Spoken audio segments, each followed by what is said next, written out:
There has never been a band more committed to punishing people who once rightly loved them than U2. Hans Fien, February 19th, 2026. On X. Amen. On this Ash Wednesday, Days of Ash is released as a self-contained collection of 5 new songs and a selected poem: American Obituary, The Tears of Things, Song of the Future, Wild Peace, One Life at a Time, and Yours Eternally, featuring Ed Sheeran and Taras Topolia. This new EP is a response to current events, inspired by the many extraordinary and courageous people fighting on the front lines of freedom. 4 of the 5 tracks are about individuals: a mother, a father, a teenage girl whose lives were brutally cut short, and a soldier who'd rather be singing but is ready to die for the freedom of his country. A statement from U2. Now a statement from Turntable Tuesdays on YouTube. From a Gen-Xer who once blasted U2 throughout the 1980s, who once banged his head against his teenage bedroom wall because he couldn't exactly figure out what the Edge was doing on his instrument, that old "is that a guitar or a synthesizer" question which bewitched some of us in those Fred Flintstone days when we heard the likes of Brian May, Eddie Van Halen, the Edge, and Robin Guthrie of the Cocteau Twins, who still thinks that U2 had that first decade of absolute dominance which matches similar artists, like Bob Dylan, the Beatles, Prince, Led Zeppelin, the Smiths, PJ Harvey. Yes, U2. And rightfully so. What does your host think of this latest transmission of self-importance from a band that probably even their remaining diehard fans might think has long overstayed their welcome?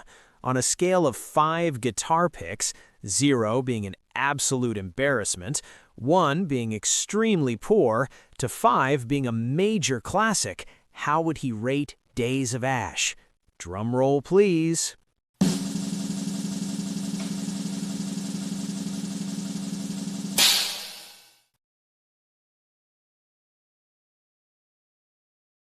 To quote Jim Morrison, "This is the end.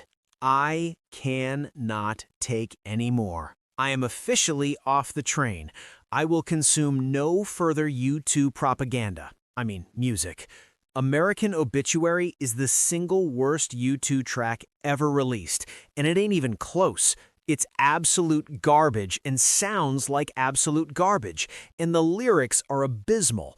Even if I could strip away the political bent behind it, this requiem for the anti-ICE protester Renee Good, who died, depending upon one's perspective, as a heroic martyr on the front line of protest in Minneapolis, or a demented leftist who was killed impeding a federal procedure, I would still loathe it with all my being.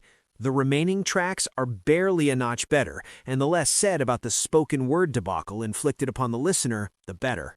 There has never been a band more committed to punishing people who once rightly loved them than U2.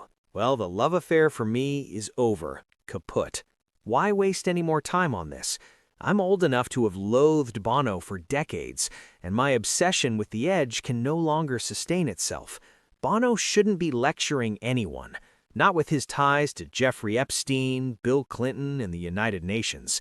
He's always been sanctimonious, but now you validate the extent of his corruptiveness. F him. F them. Goodbye and good riddance.